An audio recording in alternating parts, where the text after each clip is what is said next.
we have a first panel that's a little more focused specifically on the U.S.-Japan alliance and the military aspects of that, and looking at particular scenarios and how that may unfold with respect to the ongoing discussions we have in the alliance.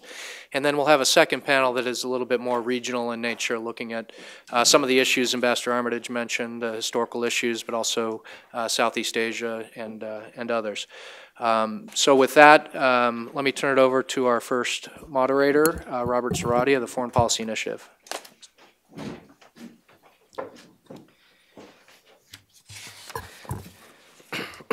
Good afternoon. My name is Robert Zarate. I'm Policy Director of the Foreign Policy Initiative, and thank you for joining us for this first panel at the Project 2049's conference. This panel is on the U.S.-Japan alliance, challenges and opportunities. And I'll say that just by quick note of introduction, I think this is a very important panel as President Obama will be heading to Asia in the coming month. And in addition, there are sort of tectonic changes going on in the U.S.-Japanese alliance, and I think they're very positive changes, but there's a tendency, especially in some foreign capitals, to mischaracterize or spread misinformation about exactly what is going on, especially the roles and missions that Japan is trying to take. From a personal note, I was in Europe in December meeting with EU parliamentarians and other think tank types, and I was astounded at times at the lack of misunderstanding at times. A friend of mine a Japanese friend of mine joked that U.S. reporters have a tendency to write two types of stories about Japan. One is that, Japanese people can be very quirky type stories, or that there is a rising militarism in Japan. And I don't think either story does justice to the complexity, the richness of Japan, and also where it's going today. To help us sort of think through where the challenges and opportunities in the U.S.-Japan alliance, we have three panelists here who I'm delighted to introduce. To my immediate right is Dr. Amy Searight, who is Principal Director for East Asia at the Office of the Secretary of Defense. And let me stress, too, that Dr. Searight's comments are under the Chatham House rule, which is to say you can use the content of the information, however, nothing she says is to be attributed to her, correct? So Dr. Searight, prior to being in the Office of Secretary of Defense, was a Senior Policy Advisor for Asia at USAID, and earlier Vice President at Stonebridge International, as well as an Assistant Professor at George Washington University's Elliott School of International Affairs. She earned her BA from Williams College and her PhD from Stanford University. After Dr. Searight, Mr. Tatsuo Kotani, who is a fellow at the Japanese Institute of International Affairs in Tokyo, will be speaking. Prior to his time at JIIA, Mr. Kotani was instructor at Hosei University's Faculty of Law in Tokyo and a special researcher at the Okazaki Institute in Tokyo, and also a fellow at the U.S.-Japan Center at Vanderbilt University's Institute for Public Policy Studies in Nashville. He's a prolific author and commentator and has been awarded numerous awards, including the Defense Minister Prize in 2004 and the Research Institute for Peace and Security Study Fellowship between 2006 and 2008.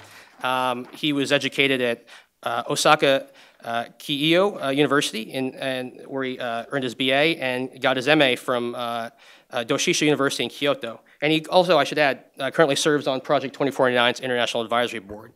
And last, rounding things up will be Dr. Stacy Pettyjohn, who last year I had the pleasure of traveling to Japan with, along with a bunch of other folks. Dr. Pettyjohn is political scientist at the RAND Corporation, where she's been at since 2010, and there she focuses on military posture, internet freedom, American foreign policy in the Middle East, and terrorism studies.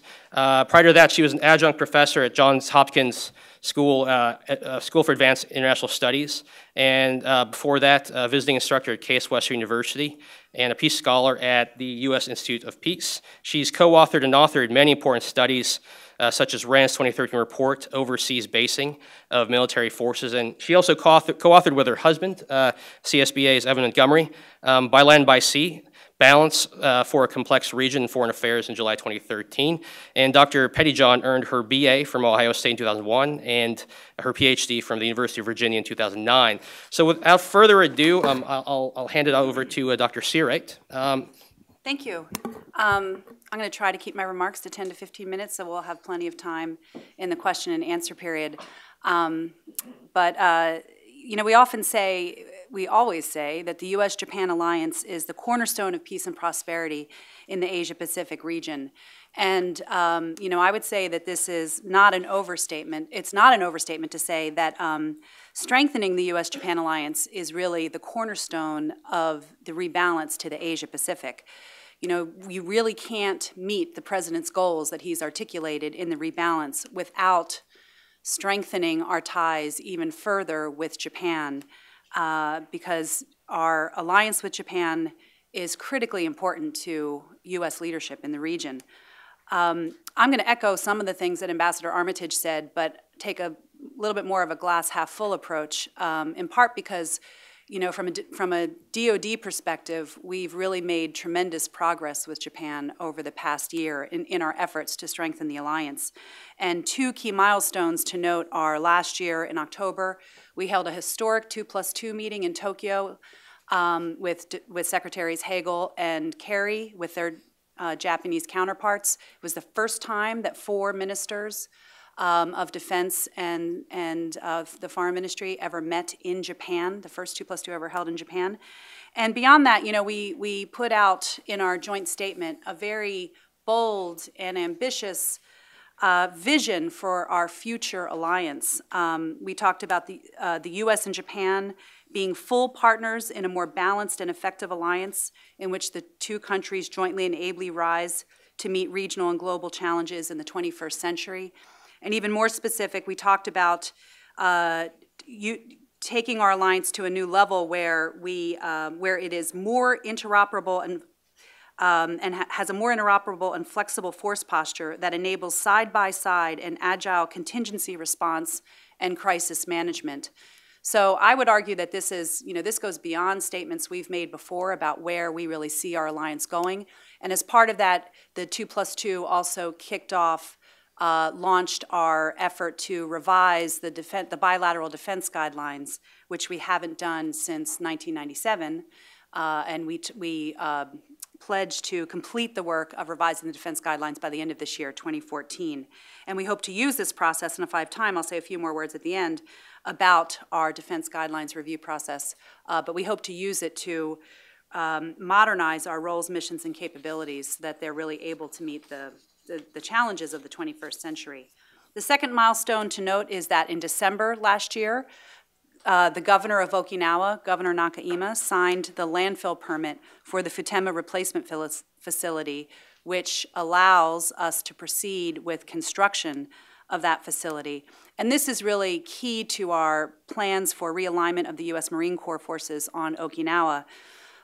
Closing Futema and returning other U.S. facilities in Okinawa is really central to our plans to reduce the Marine Corps presence on Okinawa by about 9,000 personnel and establish a Marine air-ground task force of about 5,000 troops on Guam. And the remaining Marines on Okinawa will be much more concentrated on the less populated areas of the island. So this will really advance our goal of having a politically sustainable and geographically distributed and operationally resilient force presence in the region. So we're very glad that these efforts are now on track. So in short, we're making significant progress, you know, on the two key areas of our alliance in terms of strengthening our defense cooperation through our defense guidelines review, and we're making progress on realignment. Let me also note another key area of continued success in our alliance, which is in ballistic missile defense. Japan is one of our most significant BMD partners, and our cooperation is taking another step forward with Japan's agreement to host a second location for a TPY-2 radar in addition to the one that is already there, and we hope to have this new one in operation by the end of 2014. So these are some of the real highlights of our security cooperation agenda right now, our alliance agenda. A lot of these initiatives are really made possible by the Abe administration's security agenda, which has sort of opened a lot of space for us to do a lot more work. And Ambassador Armitage touched on a lot of these, but let me just run through them quickly.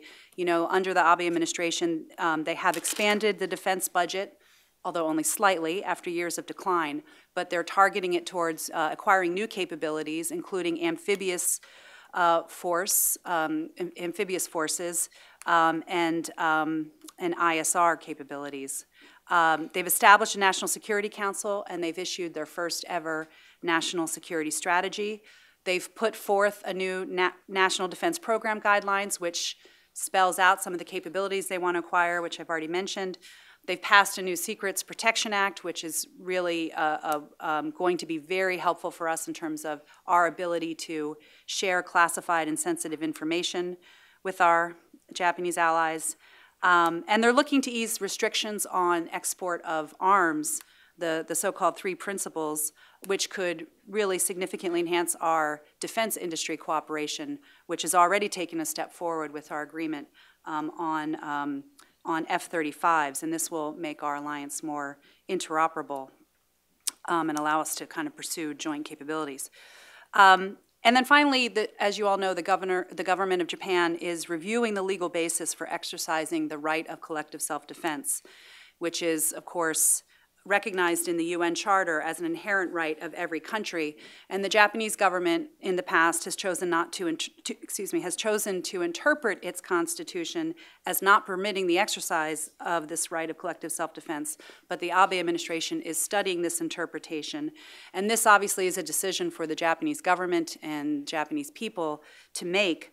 But the practical effect of a decision by Japan that it would be okay to exercise collective self-defense would include things like it would enable its UN peacekeepers to defend other UN peacekeepers under attack, or if North Korea were to launch a missile against the United States, it would allow Japan to intercept and destroy that missile in flight, and other sorts of things.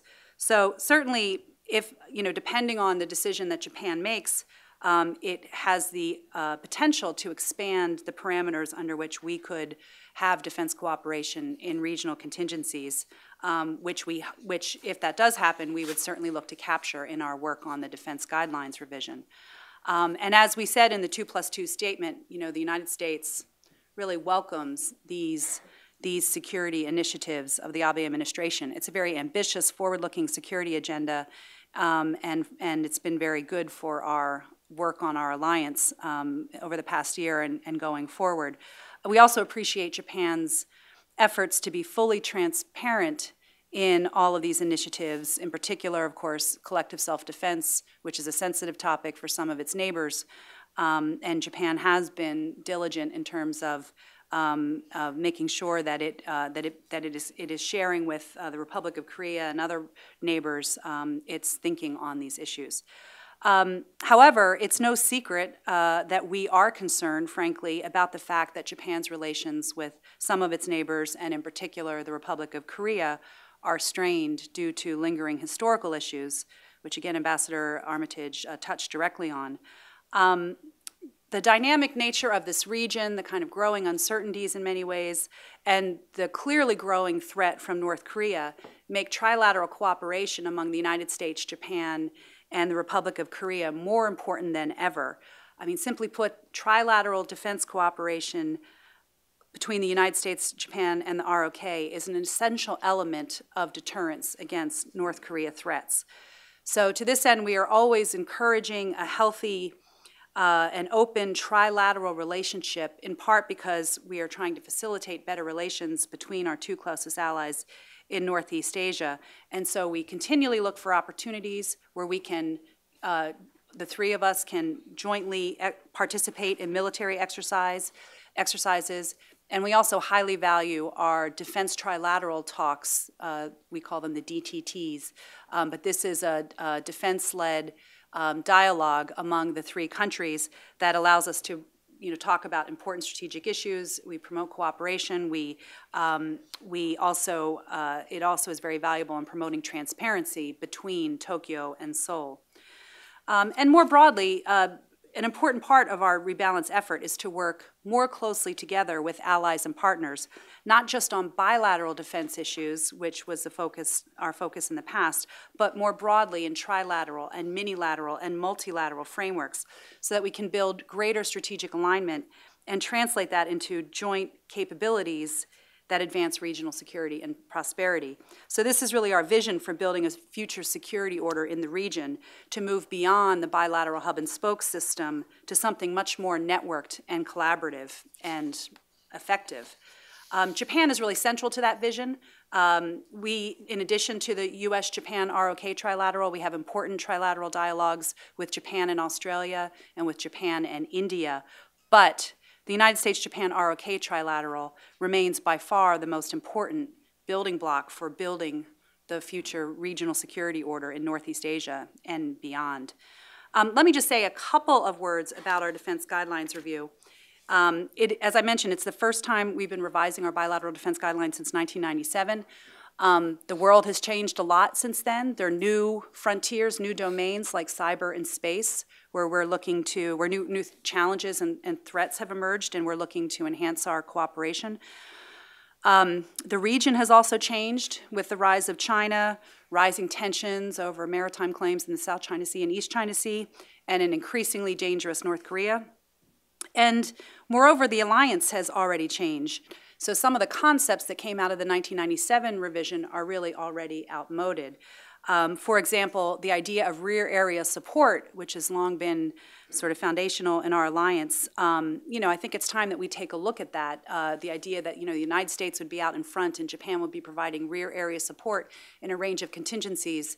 In a world where we're facing anti-access and aerial denial threats, one might question whether that kind of concept is really the right one around which we should be planning for mutual defense. Secondly, in terms of geographic scope, in our 1997 revision, we launched the concept of situation in areas surrounding Japan, or SIAS-J. SIAS-J was a transformative concept at the time, and so, it was really great, especially in theory, the idea that in situations in areas surrounding Japan, Japan could play a more proactive role. But in practice, it is not really proven to be all that flexible. It's too constraining, it's perhaps unrealistic, so we want to take a look at that concept and see if we can come up with a better one. And in recent years, our bilateral alliance cooperation has moved beyond the SIAS-J type of limitations. We're already doing counter-piracy exercises in the Gulf of Aden, and there's been, refueling for counterterrorism missions in the Indian Ocean. So we already geographically have moved beyond that, and I think a better formulation might be one that really ties us to our mutual national security interests rather than sort of geographic limitation, but that's something we want to look at. So as we begin the work of this defense guidelines review, we're looking at a few key areas. We're looking at, of course, the defense of Japan. We're also looking at regional contingencies, and we're looking at global issues like peacekeeping operations and humanitarian assistance and disaster relief. And we really hope that we can, through our work, expand areas for joint action and operational integration to achieve what I had quoted before from our joint statement, the idea of side-by-side and agile contingency response and crisis management. One, I think, telling recent example is in our response to Typhoon Haiyan in the Philippines. That we had an unprecedented landing of a U.S. Marine Corps MV-22 Osprey onto a Japanese ship during the Haiyan response.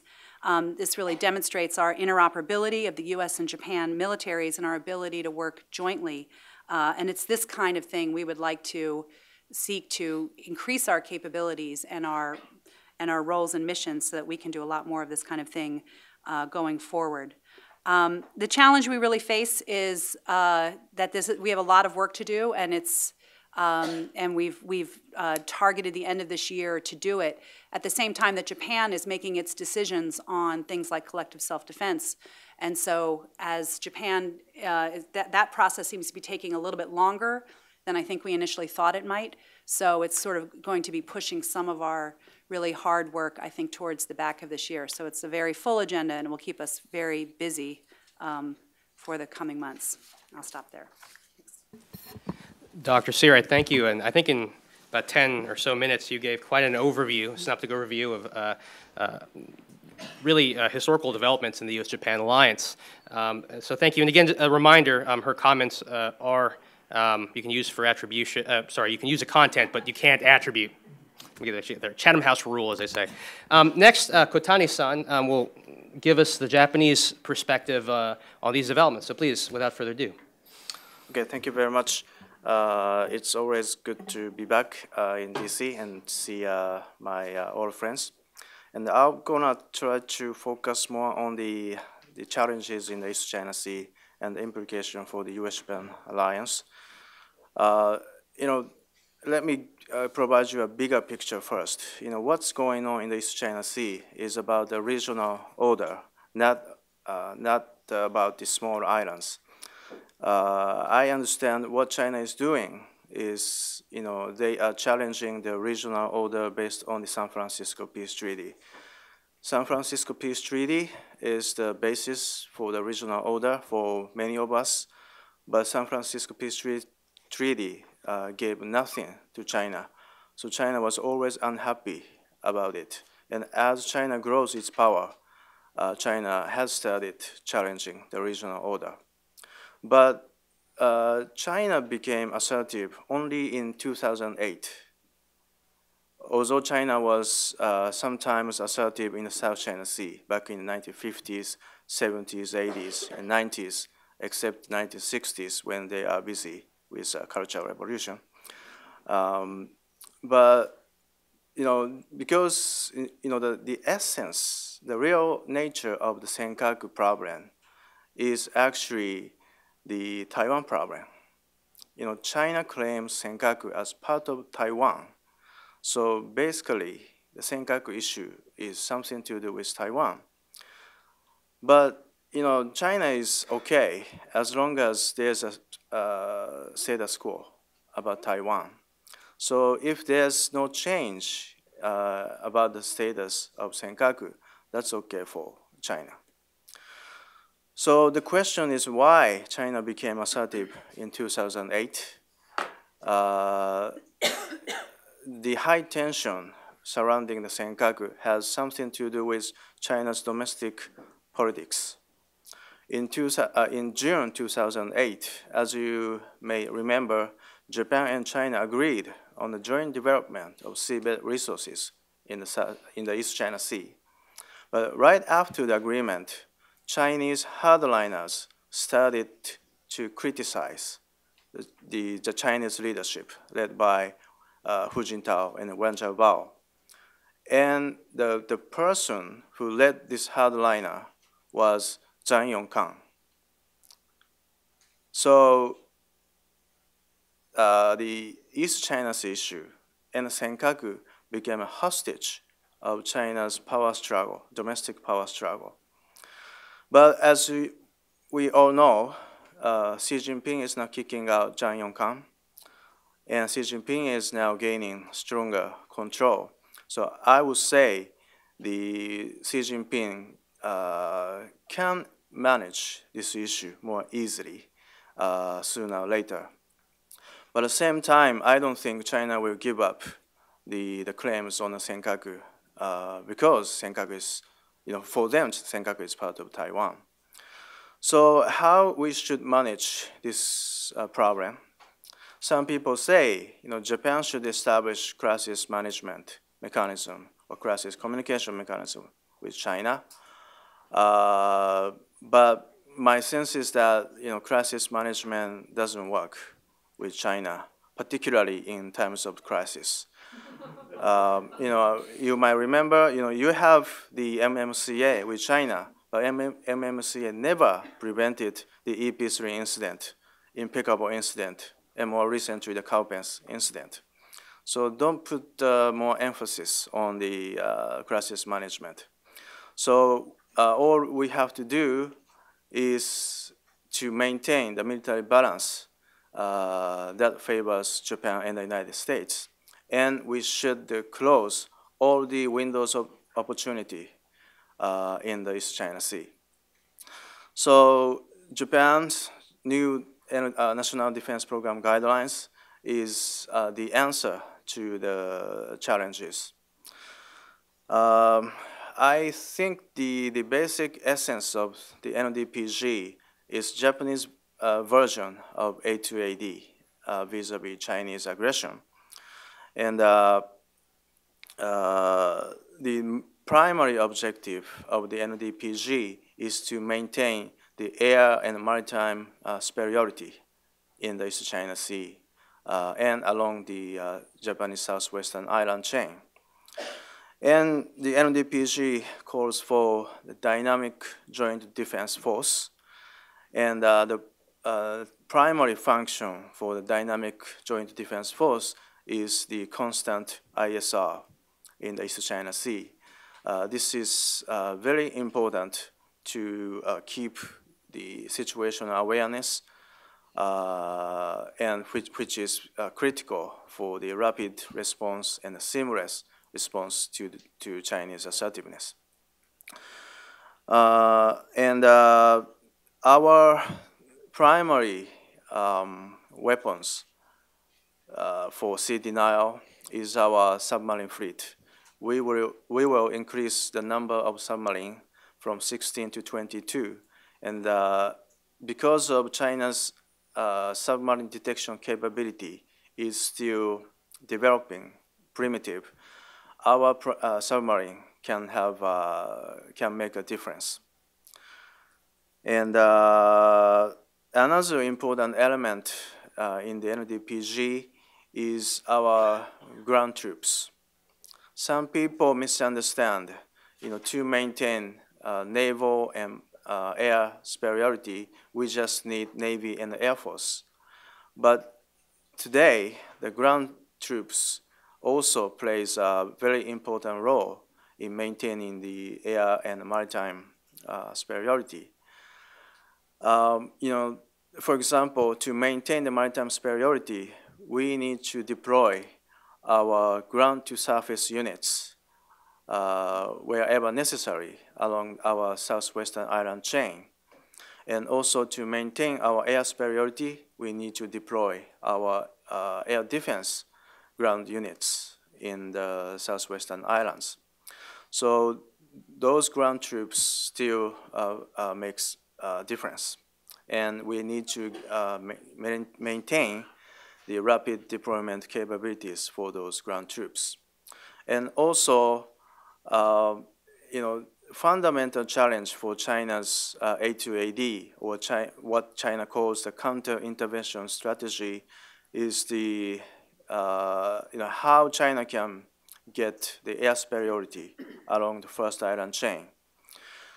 One solution for China may be China's own aircraft carrier program, but China's carrier program is still a joke. Our Air Force and our submarine can sink China's carriers at any time if necessary. And another option is to have an unsinkable aircraft carrier. And Japan's southwestern island chain can be an unsinkable aircraft carrier for China. There are 800 islands in Japan's southwestern islands, and out of 800, 70 islands have airports. So I will assume in a larger scale of warfare,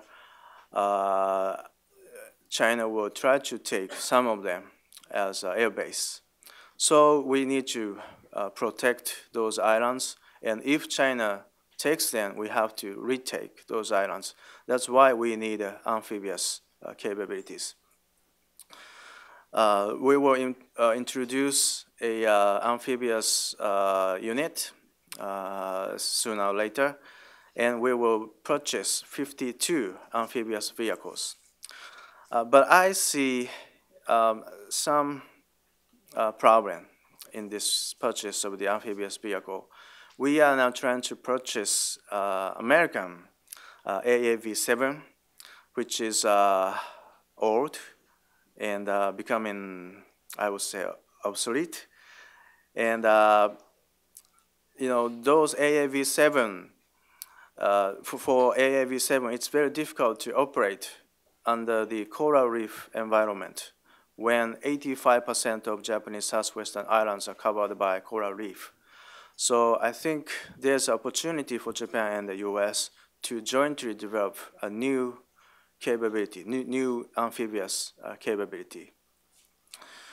And NDPG calls for a new type of destroyer for the Japanese Maritime Self-Defense Force. This is clearly different from American LCS program. And I'm glad to know that the US is now shrinking the LCS program and focusing more on the highly capable combat ship. So we need smaller, faster, but more multifunctional combat ships. So I see another opportunity for Japan and US to cooperate on this new type of combat ship program. And the most controversial part of the Japan's National Defense Program guideline is the reference to the comprehensive missile defense program, which may include Japan's own indigenous strike capability. I think there are, Japan's own indigenous capability may make some sense strategically, but I think it doesn't make any sense politically and economically. So I still think we should rely on the U.S. extended deterrence. But to deepen our mutual understanding, I think we should deepen our extended deterrence talks. And finally, a few words on the coming revision of U.S.-Japan defense guidelines. This revision provides the best opportunity to deepen our alliance cooperation. And first thing we have to do is to review the existing division of labor between the two militaries. So far, our division of labor is spear and shield. U.S. provides offensive spear, and Japan provides defensive shield. But under the current circumstance, I think Japan should possess both spear and shield, and U.S. provides the supporting role, particularly in the so-called gray zone challenges. And I think the fundamental challenge for the guideline review is whether we can develop a sufficient joint strategy to counter China's gray zone challenges. Our security treaty will not be adapted, the gray zone challenge, because this is not a clear armed attack on Japan. But still, to deter China from taking the gray zone challenges, I think we need to develop our counter gray zone assertiveness.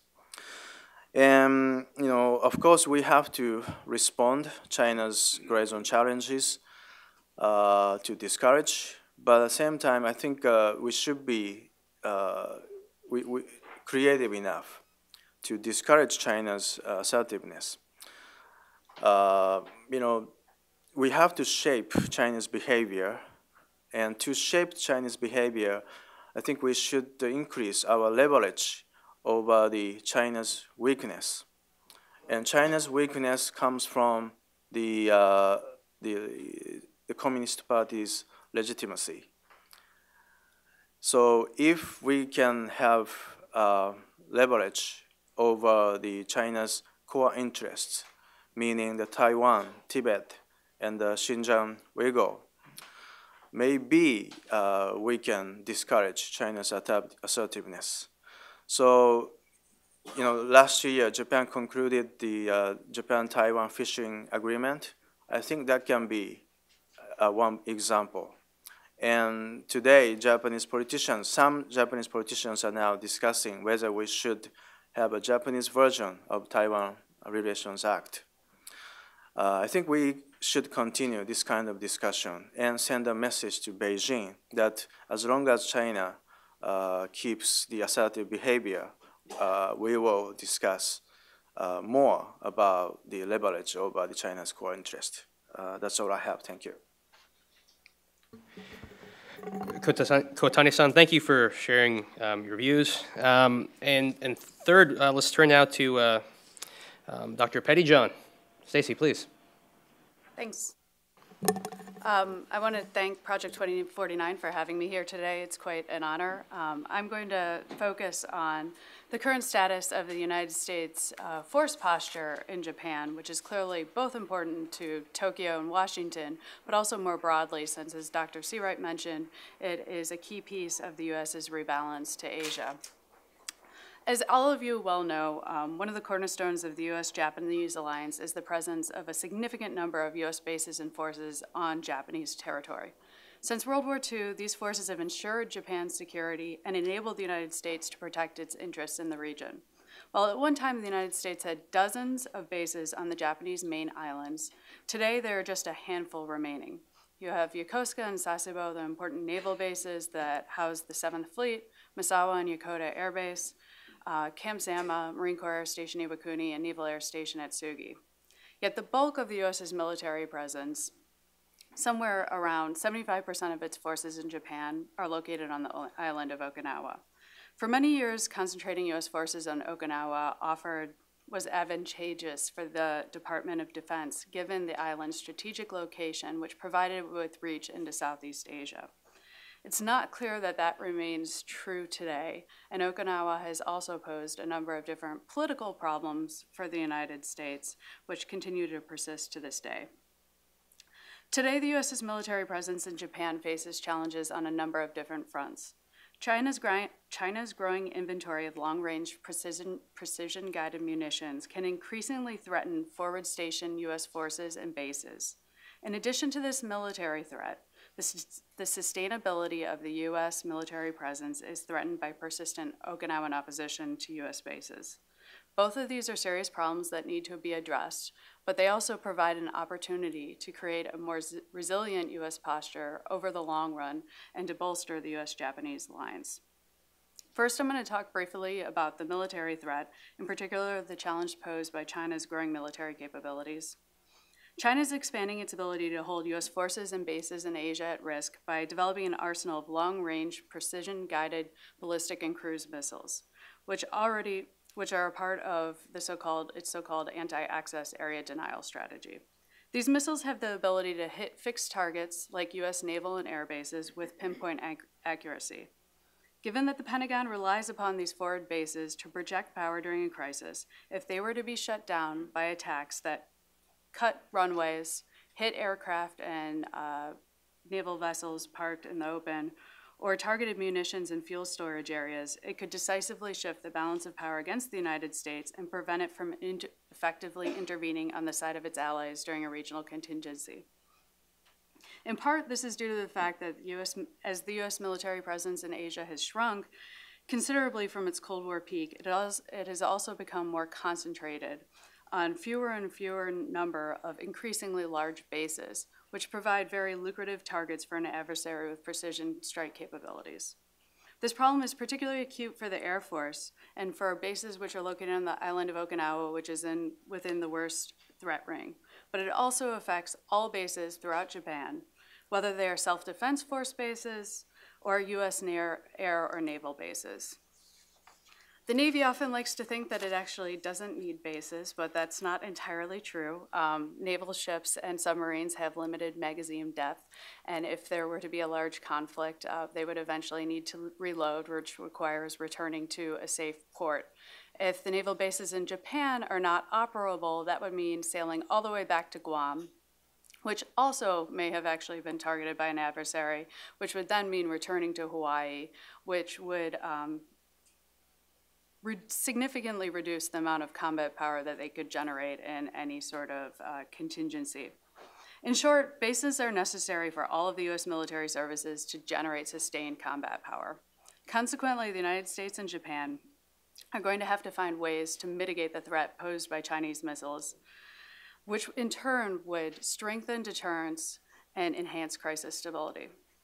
The second challenge is quite different from this, and it is political and stems from the enduring Okinawan opposition to the U.S. military presence on their island.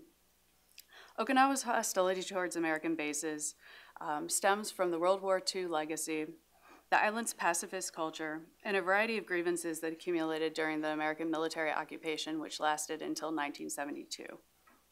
Opposition was further galvanized by the brutal 1995 rape of an Okinawan girl by a number of American servicemen. This heinous crime united previously disparate groups that had been opposed to the U.S. military presence, mobilized the general Okinawan population, and gave rise to an outspoken and enduring anti-base movement. In response, Washington and Tokyo formed the Special Action Committee on Okinawa, which recommended that the United States dramatically shrink its presence on the island and relocate many of its bases from the heavily populated southern part to the less populous northern part of the island. The centerpiece of the SACO initiative was the closure of the controversial Marine Corps Air Station Futenma, which is located in the heart of the populous city of Ginawan. But doing so was contingent upon finding a suitable airfield on Okinawa that could replace Futenma, and this has proven to be very difficult. There was little progress made on this front until 2004 when a Marine Corps helicopter based at Futenma crashed into a university located near the base. This tragedy reinvigorated efforts to move the airbase to a safer location and resulted in 2006 as a part of the Defense Policy Review Initiative in Washington and Tokyo reaching a new agreement, which included relocating some 8,000 Marines from Okinawa to Guam, but this was again dependent upon first finding, relocating the Futenma Air Base to its new location, which was decided to be Henoko in the northern part of Okinawa. Like the previous plans, the 2006 agreement quickly stalled out. And things took a turn for the worse during the government of Hatoyama and the Democratic Party of Japan.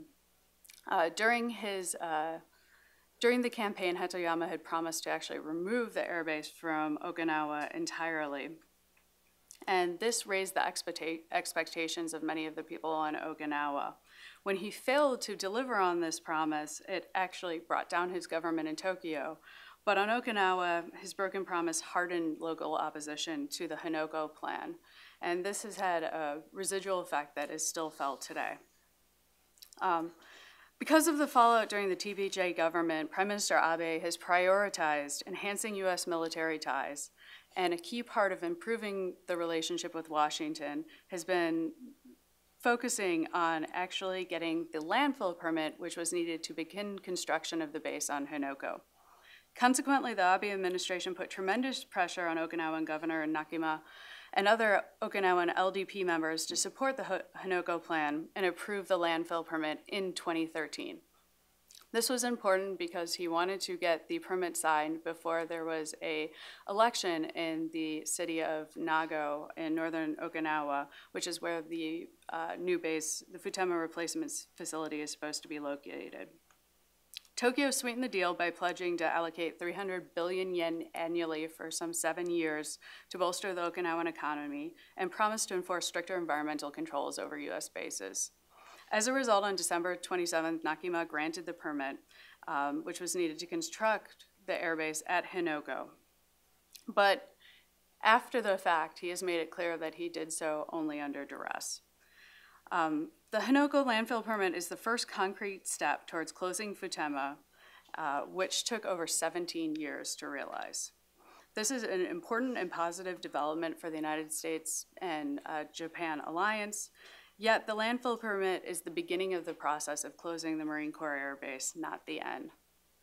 Base realignments, whether they take place in the United States or overseas, tend to be a rather difficult and lengthy process that provide ample opportunities for decisions to be revisited or even reversed.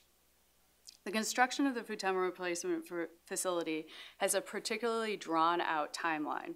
At best, it is expected to take 10 to 15 years if everything proceeds smoothly. The most recent challenge to the plan emerged in January when the incumbent mayor of Nago City and staunch base opponent Inamini won re-election. This is important because Hinoko Village is a part of Nago City. And this once again called into question the Hinoko plan. Moreover, the Nago mayor has stated that he will do everything within his power to try to inhibit construction. Despite the Nago election, it remains to be seen how strong the opposition movement actually is.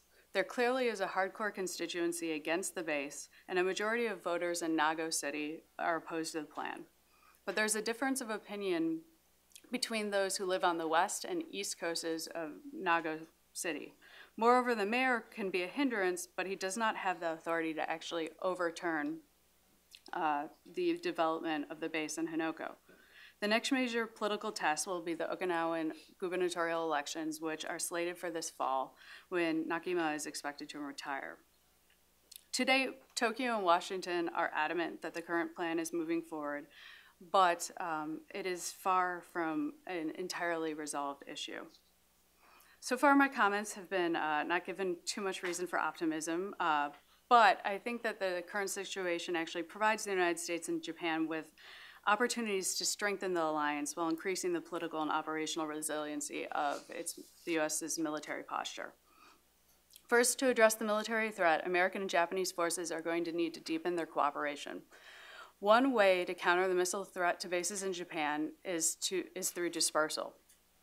Fortunately, there are many U.S. and Japanese military bases and also civilian airfields and ports that could be used. While it would be impractical and costly to operate in a distributed manner all of the time, the U.S. and Japanese forces should regularly practice dispersed operations. This would offer a relatively low-cost opportunity to improve both militaries' ability to operate in such a manner, and equally importantly, visibly demonstrate that they have this capacity, which should strengthen deterrence. An additional area for increased American-Japanese military cooperation is actually on U.S. territory, not Japanese. In particular, in Guam and the Commonwealth of the Northern Marianas. This island chain and U.S. territory already boast very large and capable military training ranges, and these are in the process of being upgraded. Given that the ability to train in Japan is rather limited, Guam and CNMI could serve as an alternate venue that is close enough to now allow for additional regular joint exercises. Moreover, deploying to and practicing operations in the second island chain further demonstrates the ability of American and Japanese forces to disperse. It would also reduce the training that takes place within Japan, which is a major irritant on Okinawa. Now turning to the difficult question of Futenma. While there is a very entrenched and vocal anti-base movement, not all Okinawans are opposed to the Hinoko Air Base or to the U.S. presence more generally.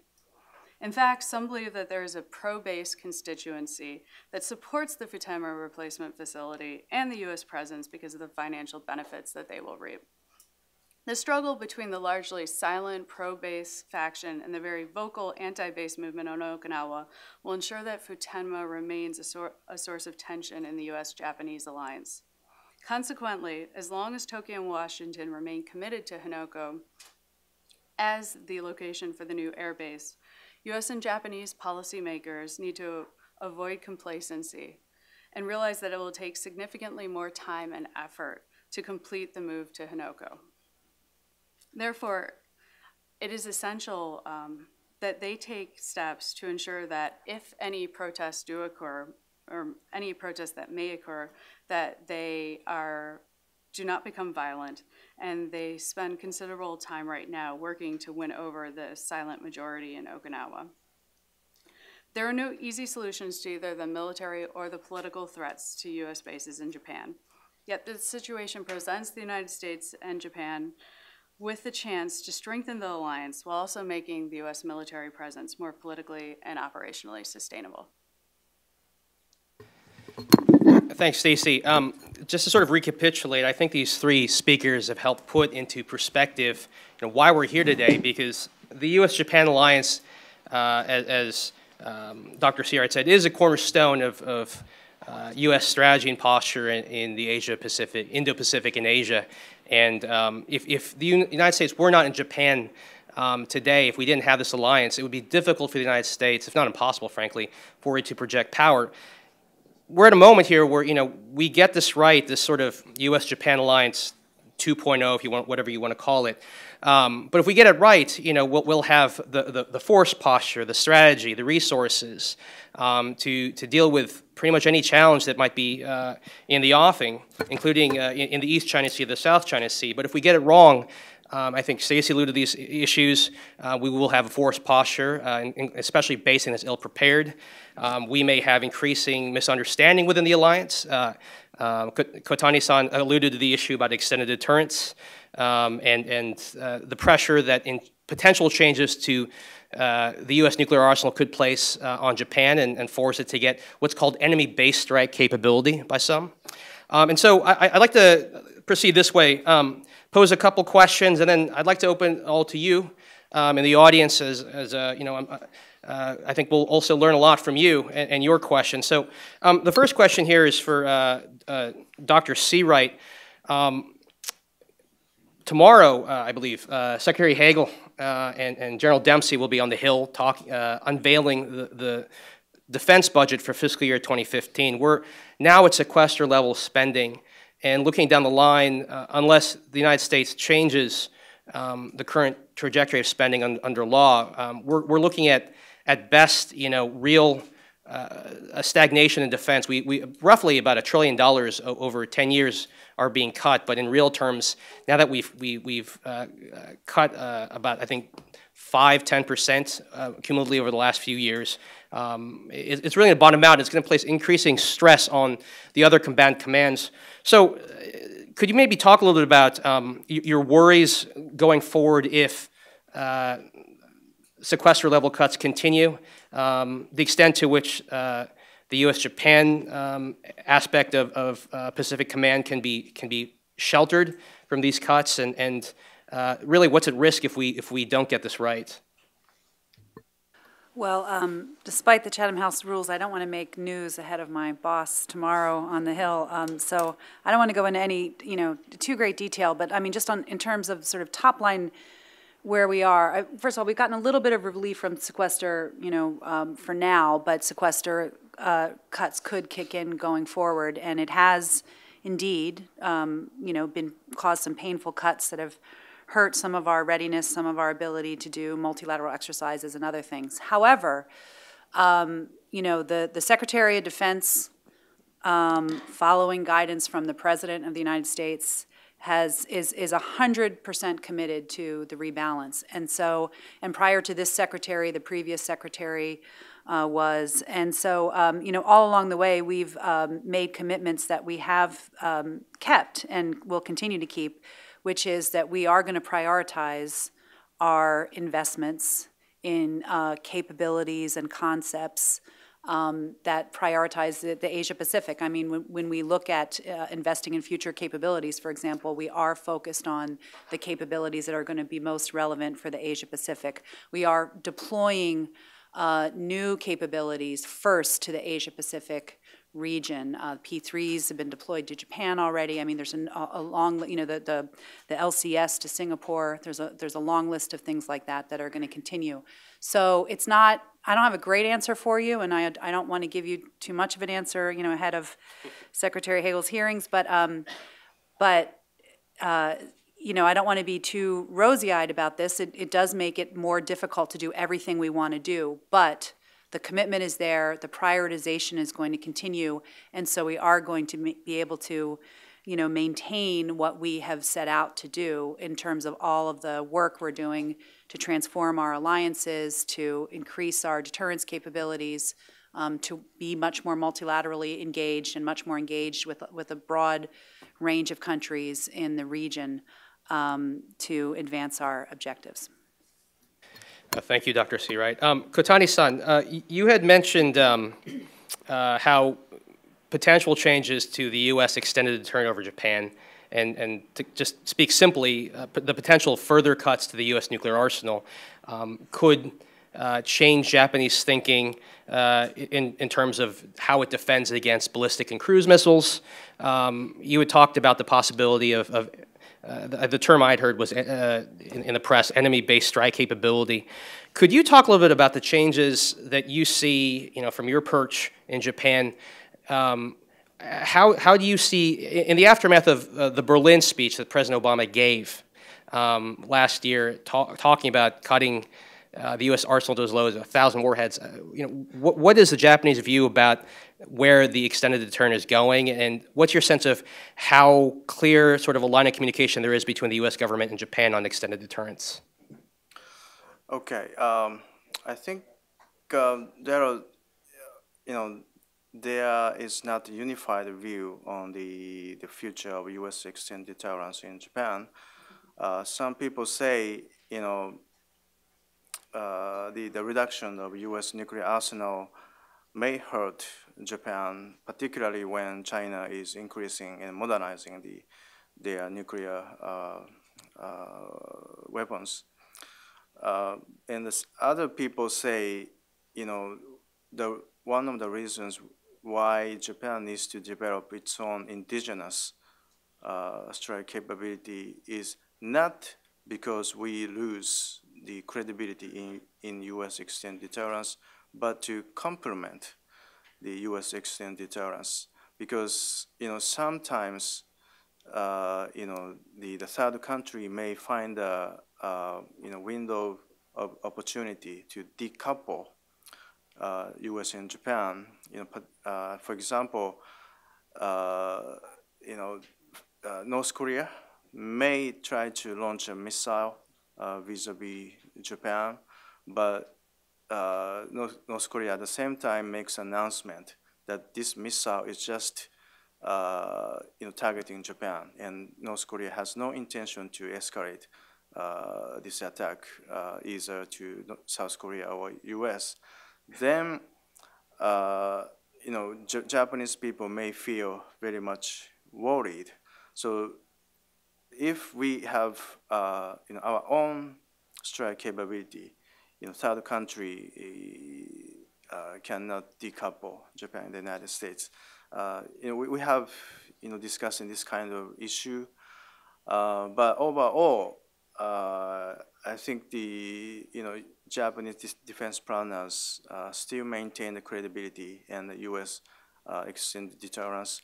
But since we are facing a new, emerging challenges such as the cyber capabilities and space capabilities, so in that sense, we need to deepen our extended deterrence talks between the two allies.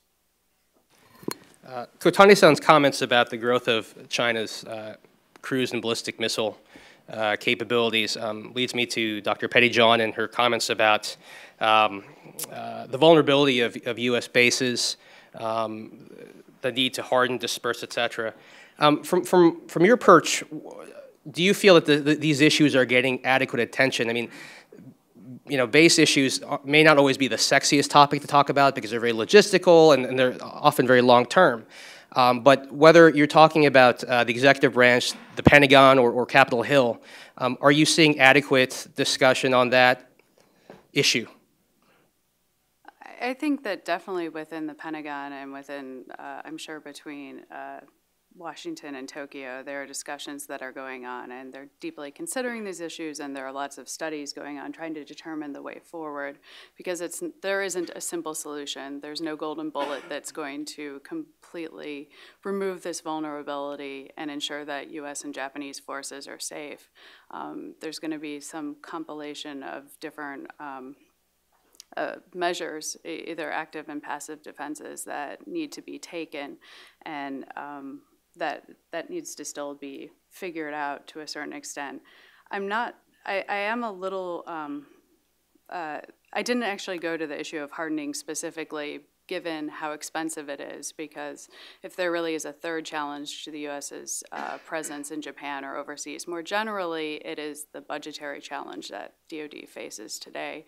And while thus far, as Dr. Searight said, the Pacific has been protected, there's still fairly significant pressure on the Hill in the United States to reduce the U.S.'s overseas presence instead of having BRAC at home.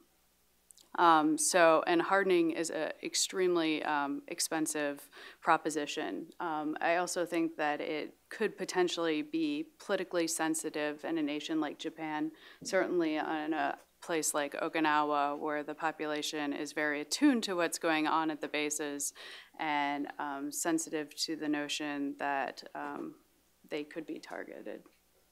Great, thank you, Stacie. I'd like to open now to the audience. We have about 20 minutes for Q&A. And what I think, if you could stand up, state your name and affiliation, and ask a question. So, gentleman right there, Eric, right up front. Thanks, Eric Weiner with Banyan Analytics. Question for Kotani-san. I want to ask you: is Japan concerned that the U.S. is not focusing enough on deterrence vis-a-vis China? And for Dr. Searight, you talked about the U.S. ROK Japan relationship and the significance of that. You talked about exercises. Is there more that can be done to play a more visible role in that dynamic? The U.S. Should the U.S. play a stronger role, I guess, in trying to reunite, if you will, or strengthen the ROK Japan relationship? Thanks.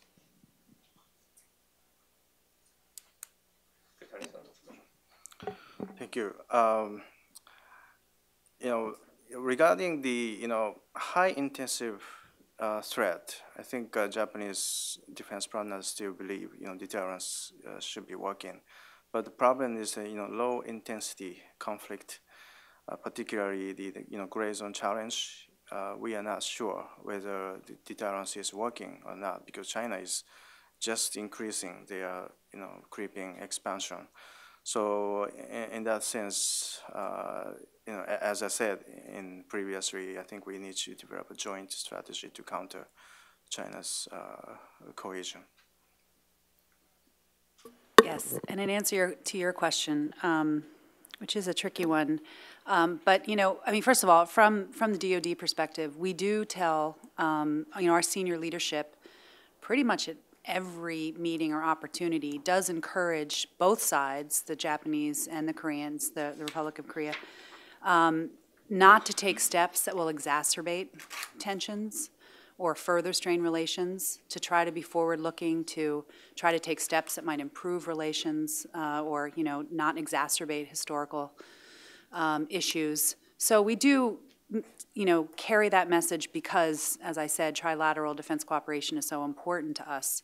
The bigger question that you ask is really not, that's one that, the State Department, the White House would have to really take up and decide. I think there are a lot of risks, but potentially there are benefits. It's an interesting question, but we don't really focus on that because we're not going, where we do get involved directly is in insisting that we maintain trilateral defense cooperation. And again, what we say to both sides consistently is trilateral defense cooperation is too important to have it be affected by, the currents of political tensions. So we need to insulate security cooperation from any other kinds of political vibrations that are there, because there's always kind of a pendulum effect between those two countries in particular. So we make that case very strongly. We do not accept easily, a signal from one country or the other that they want to postpone a trilateral exercise or postpone talks. We really try to make it clear that we have very strong preference to not change our growing pattern of trilateral cooperation on the defense side. And we've been modestly successful in that. We just held a counter-piracy exercise in the Gulf of Aden late last year. And we're doing a number of other things.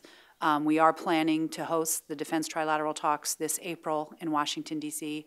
And it really is an effective mechanism. When we get all three countries in the room, we really can exchange a lot of interesting information and perspectives and all that sort of thing. So that's really where we get very active and engaged, and in that sense, we're a matchmaker. But I think the bigger question you're asking is is a little bit out of our lane.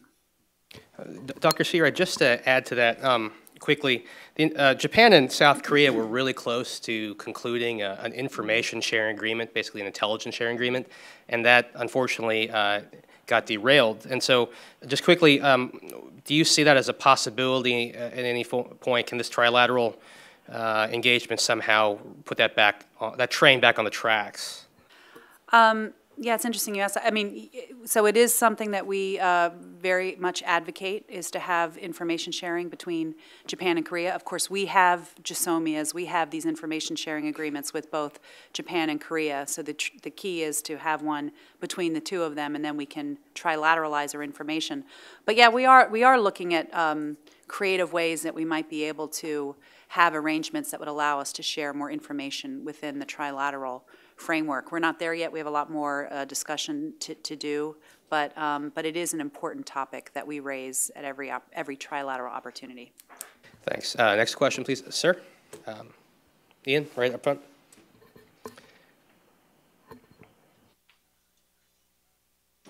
Hi, my name is Prashant Parmeswaran. I'm a PhD student at the Fletcher School.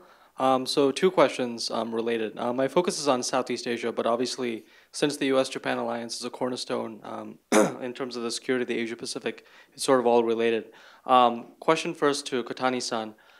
In terms of the revisions of the defense export guidelines in Japan that we can expect, assuming that they go through, what specific kinds of equipment can we say Japan work towards giving Southeast Asian countries, for example, in terms of the maritime or maybe the surveillance domain? So, for example, the ASEAN and Japanese defense officials met last month, and some of the things that they talked about was infrared and some other surveillance capabilities. So that's a question for you. For Dr. Searight, I'm wondering if there have been preliminary conversations about how the U.S. and Japan can work together in Southeast Asia, and those conversations had been had with Southeast Asian countries. What has been the response thus far, particularly in terms of not just opportunities, but also reservations among certain countries about what that might look like in terms of the counterpoint from China or pressure from China, obviously in that domain?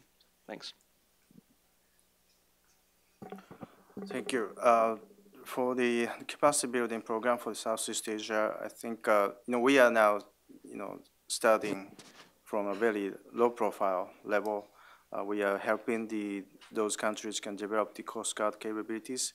We are also providing the medical support for the submariners, and I think in the near future, Japan will provide our highly capable flying boats to some of the Southeastern countries, and beginning with those low-profile capabilities, we should aim at more combat capabilities, including for example, our submarine technology to some of the Southeastern Asian countries, and by coordinating U.S. and Japanese approach to those countries, I think we can have a better capacity building program. Yeah, thanks for your question. It is an area of real interest of ours. I mean, it was both in the 2+2 statement that we released, that our defense minister and foreign ministers released in October. We had a whole section on regional cooperation that really highlights, we have long considered the U.S.-Japan alliance as an important platform for our broader Asian engagement, but in particular in terms of enhancing our cooperation and all kinds of other things that we do for Southeast Asia and for the region as a whole. We are looking to boost that. And when Vice President Biden went to Tokyo last year, Prime Minister Abe and Vice President Biden announced a U.S.-Japan, I can't remember what it was called, but they announced an initiative to do a lot more cooperation on Southeast Asia. Now, that's not just defense. There's actually a bigger component that's about development assistance, people-to-people ties, and some other things. And I believe we've already launched a U.S.-Japan development dialogue on Southeast Asia. But it includes some defense, some initial thinking and discussions about how we might do the same sort of thing in defense cooperation and capacity building. So just a couple things to say. It's very preliminary, so we don't know yet what exactly we're going to do. This, a lot of, both on the development side and the defense side, doing joint cooperation with, with third countries is very much about coordinating to make sure you're not, having duplicative efforts, trying to make sure that your complementary strengths are being brought to bear on the challenges. So, that's a main point to make, is we're not trying to team up to do something unusual, but just to make sure that we're coordinating in the ways that make both of our assistance, more effective. And secondly, and most importantly, we're not going to help any country that isn't seeking assistance. So, the countries that we've been thinking about and have had some very, very, very preliminary discussions with are countries that are happy to, seek our mutual assistance on things like maritime domain awareness or other sorts of things. So, no, we will not force our U.S.-Japan assistance on any part of the region that is uncomfortable with that, but instead work with the host countries to make sure that that we're just helping to address their needs in ways that are most effective. Please, up front, Ian. Sorry. Tina Chong with Voice of America's China branch. For Mr. Kotani, you mentioned about Japan thinking of providing submarines to Southeast Asian countries. I'd like to know, what about Taiwan? Are you considering providing submarine or transfer of technology to submarine technologies to Taiwan, because Taiwan is considering, after failing to get submarines from the U.S., is considering building their own submarine facilities and submarine technology. So, and also, you mentioned about using, Taiwan as leverage, targeting China's core interests. I wonder if this will make the situation more complicated in South, East China Sea situation. Thank you. Yeah, thank you. We have no clear plan on the submarine technology transfer to any country, although there's some discussion going on between Japan and Australia about it. I just mentioned the submarine technology as an example. So particularly, providing defense technology to Taiwan is at this moment is not realistic. But as, personally, I think we should seek a way to deepen our, Japan-Taiwan defense cooperation, either in the maritime domain or either in the cyber domain. And, of course, if we try to increase our leverage on Taiwan, that may complicate the situation. And particularly if, this is a kind of a double-edged sword, as we have more leverage on China's core interest, China's leadership may become unstable. And, weak China is a problem for us, although strong China is also a problem. So, we need to understand, both merits and demerits about it, but to increase our, leverage, I think that kind of, thinking is necessary. All the way in the back, Randy Shriver. Thank you.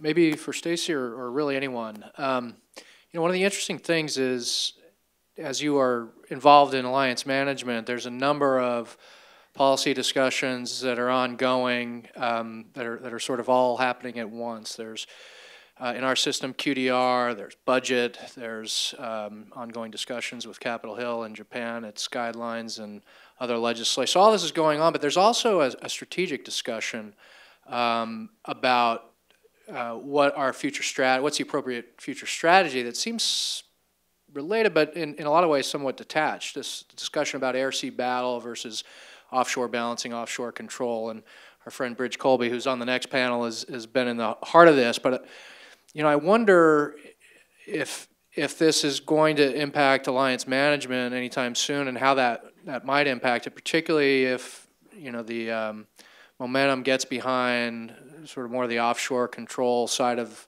the discussion, and certainly that would dovetail with a lot of the people who want to cut budgets and deal with the resource constraint. I mean, so the question is this ongoing strategic discussion having an impact on alliance management, and if so, what does that look like, or how could it? I mean, I don't know personally whether the discussion is influencing alliance management today. Dr. Searight could obviously speak better to that. I think that it certainly is something that the alliance should be aware of and concerned about, because as you alluded to, if you move to a strategy of offshore control, it's not necessarily synonymous with, but it is very close to the idea of offshore balancing and the notion that the United States is going to pull back from its overseas commitments and certainly remove its forward military presence. And I think that would be something that would greatly concern the Japanese government. And I'm not sure it's something that they would welcome necessarily. So yes, I think there is definitely a disconnect between the strategic debates that are largely occurring on the pages of op-eds or in academic journals, and then what's actually happening. I think one of the startling things, and Bridge can probably speak much better to this than I can, is that you don't actually hear anyone in the US government right now advocating an offshore balancing strategy. There may be discussion of distant blockade, but they separate the two things and don't necessarily go all the way and suggest that the US should entirely come home, certainly not from Asia, while that seems to be more on the table in Europe. Yeah, I guess I'd second that. I mean, there is a little bit of a disconnect. It does not engage us on a daily basis. It's not a focal point to date of our alliance discussions on the guidelines or anything else. We're not focused on offshore control at all. The air-sea battle concept is an important one. It's real, but it doesn't. It's much more.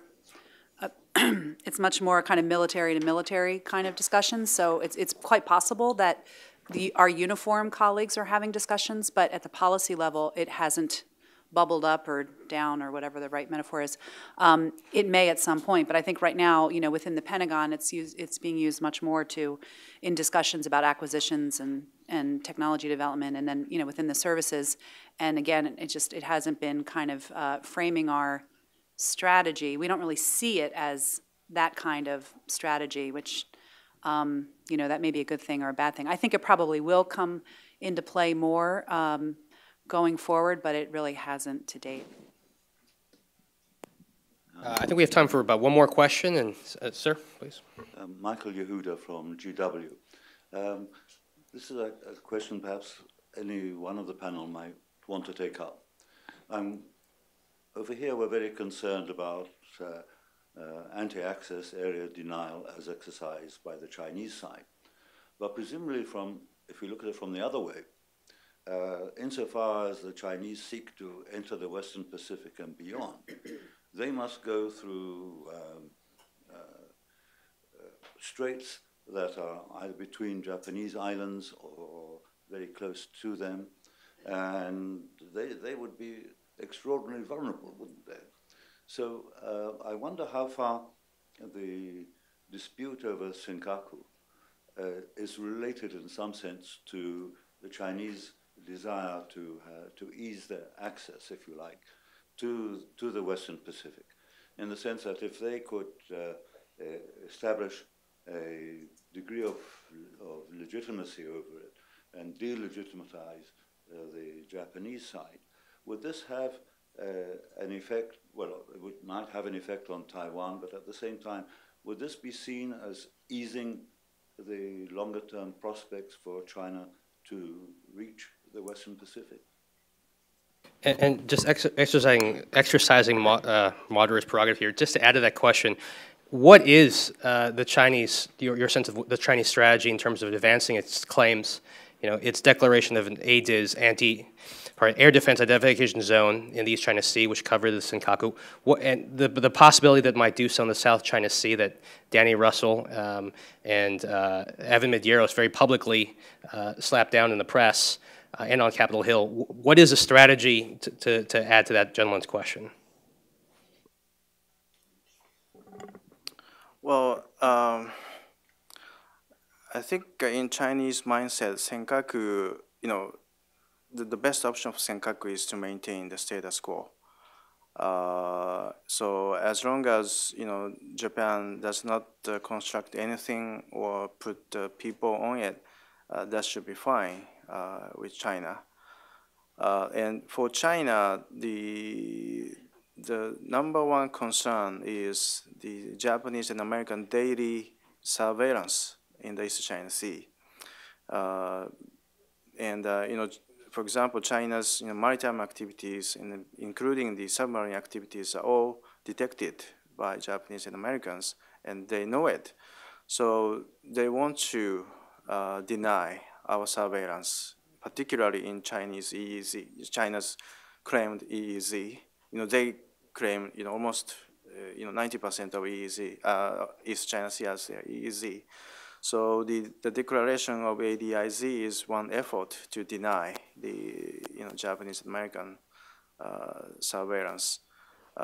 So the fundamental issue is the difference of interpretation of our international law, particularly the law of the sea. We think EEZ is international water, and the foreign military can do military operations, while China says EEZ is their jurisdictional water, and no country should conduct military activities in including the surveillance.